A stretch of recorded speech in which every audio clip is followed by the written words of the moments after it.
جو ہے آیت کی طرف چلتے ہیں کہ دوسری وہ آیت جس کی فضیلت ہے وہ ہے سورہ بقرہ سورہ نمبر 2 کی آیت نمبر 156 کا ایک حصہ، جس میں اللہ نے فرمایا انا للہ و انا الیہ راجعون۔ پوری تفصیلات بہرحال آپ جانتے ہیں۔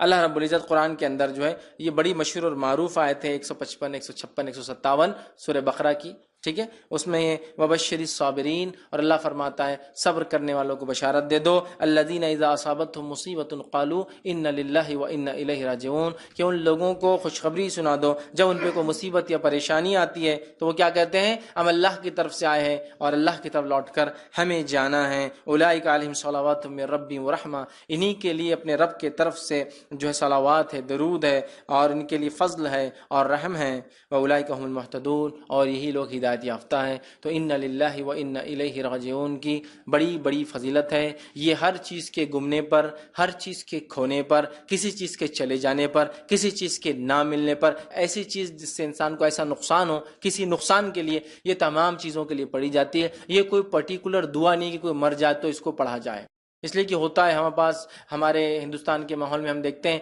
علم کی کمی کی بنیاد پر لوگ صرف کوئی مرتا ہے تو یہ جملہ پڑھتے ہیں انا للہ و انا الیہ راجعون، اس کے علاوہ یہ جملہ کبھی پڑھا نہیں جاتا ہے نا۔ اور اگر کوئی بولے کہ وہ صاحب بیمار ہو گئے اور بولے انا للہ و انا الیہ راجعون، تو بولتے پاگل ہو گئے کیا، مرا تھوڑی ابھی وہ زندہ ہے، تم تو یار ابھی سے وہ کر رہے، تم تو وارث بھی نہیں ہے، تم کو کیا فائدہ ہو رہا اس کے مرنے سے؟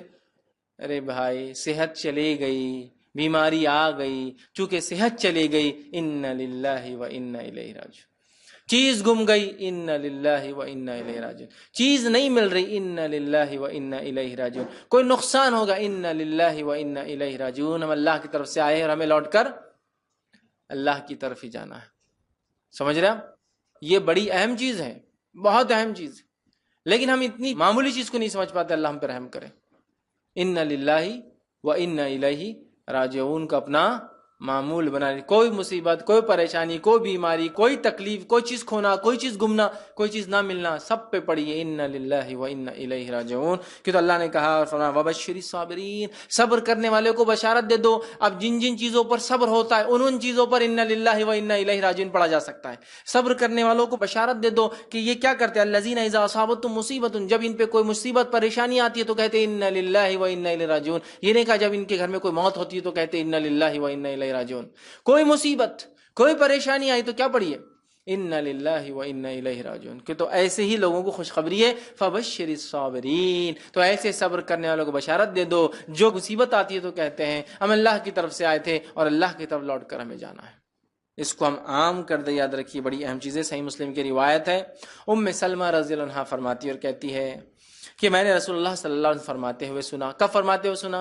جب اللہ کے رسول صلی اللہ علیہ وسلم، ان کے شوہر کا انتقال، ابو سلمہ کا انتقال ہوتا ہے، آپ صلی اللہ علیہ وسلم گھر پہنچتے ہیں، ابو سلمہ کی آنکھیں کھلی ہے، انتقال ہو چکا ہے، نبی اکرم صلی اللہ علیہ وسلم آنکھوں کو بند کرتے ہیں اور بند کر کے کہتے ہیں کہ جب انسان مر جاتا ہے، روح نکلتی ہے، پیر سے شروع ہوتی ہے نا، تو جب نکل جاتی ہے تو آنکھیں اس کا پیچھا کرتی ہے، اس کو دیکھتی ہے، لہٰذا انتقال کے بعد آنکھیں بند کر دینی چاہیے۔ تو آپ نے بند کیا اور فرمایا جب کسی مسلمان کو مصیبت پہنچتی، پھر دیکھیے حدیث میں جب کسی مسلمان کا کوئی مرتا ہی نہیں کہا، جب کسی مسلمان کو کوئی مصیبت، پریشانی، تکلیف، دکھ، ڈپریشن، کچھ بھی ہو، گم گئی کوئی چیز، نہیں مل رہی کوئی چیز، کھو گئی کوئی چیز، سمجھ رہے آپ، مصیبت پہنچتی ہے اور وہ اللہ عز و جل کے حکم کردہ کلمات، وہ اللہ عز و جل کی حکم کردہ جس کا حکم اللہ نے دیا فبشر الصابرین، صبر کرنے والوں کو بشارت دے دو، ٹھیک ہے، الذین اذا اصابتهم مصیبت، جب ان پہ کوئی مصیبت آتی ہے تو کیا کرتے ہیں انا للہ و انا الیہ راجعون، کوئی مصیبت پہنچتی ہے تو اللہ عز و جل کے حکم کردہ کلمات کو ادا کرتا ہے، انا للہ و انا الیہ راجعون، یہ کلمات ادا کرتا ہے اور پھر کہتا ہے اللہم اجرنی فی مصیبتی واخلف لی خیرا منہا، اے اللہ جو مصیبت مجھ پر آئی ہے اس کا مجھے بہترین بدلہ عطا فرما، بہترین بدل عطا فرما۔ تو یہ جب پڑھتا ہے کوئی شخص، جس کا ترجمہ دیکھیے اس کا پڑھتا، ہم اللہ کے لیے ہیں اور ہم اسی کی طرف پلٹ کر جائیں گے، یا اللہ مجھے اس مصیبت کا بدلہ اور ثواب عطا فرما اور اس سے بہتر عطا فرما، کہے تو اللہ تعالیٰ اس سے بہتر چیز عطا فرما دیتا ہے۔ جب کوئی مصیبت ہو جائے اور کوئی کہے انا للہ و انا الیہ راجعون تو اللہ تعالیٰ کوئی بہتر چیز اسے عطا کر دیتا ہے۔ سمجھ رہے ہیں بات کو؟ اب ام سلمہ رضی اللہ عنہ فرماتی، آگے اس حدیث کے اندر اور اس میں وضاحت نہیں، دوسرے واقعے میں آتا ہے، انہوں نے یہ کلمات پڑھے، انہوں نے یہ کلمات پڑھ لی جب اللہ کے رسول صلی اللہ علیہ وسلم کہتے ہوئے سنا، ٹھیک ہے. اور پھر کہتی ہے جب میرے شوہر کے انتقال ہونے کے بعد میں نے عدت گزار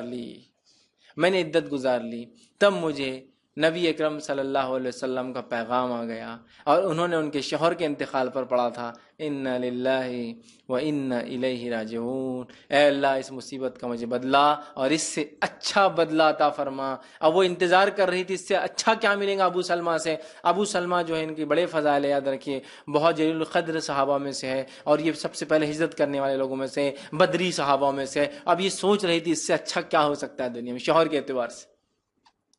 تو اللہ کے رسول صلی اللہ علیہ وسلم کا پیغام آیا جس سے اچھا کچھ بھی نہیں ہو سکتا ہے نا، جس سے اچھا کچھ بھی نہیں ہو سکتا ہے. پھر انہی کا ایک واقعہ ہے، اب نکاح ہو گیا اللہ کے رسول صلی اللہ علیہ وسلم سے. ایک مرتبہ خیال آیا، ابو سلمہ بھی مسلمان، بڑے جلیل القدر صحابی، اللہ کے رسول صلی اللہ علیہ وسلم تو نبی، اب میں جنت میں جاؤں گی تو کس شوہر کے ساتھ رہوں گی، دونوں مسلمان.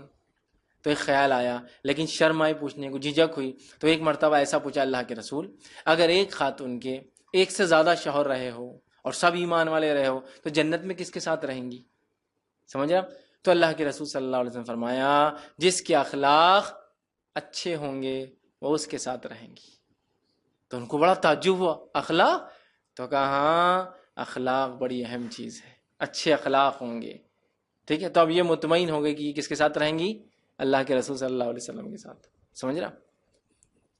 تو پھر ان للہ و انا الیہ راجعون، یہ بڑا اہم کلمہ ہے، بڑا اہم جملہ ہے، بڑی اہم چیز ہے. ہر مصیبت، تکلیف، پریشانی، کوئی چیز کھو جائے، کوئی مر جائے، کوئی چیز نہ ملے، کوئی نقصان ہو جائے، کچھ بھی ہو، اینی تھنگ، کوئی بھی چیز جس کو مصیبت میں آپ شامل کرو یا جس پہ آپ کو صبر کرنا پڑے، تب کیا پڑھ لو؟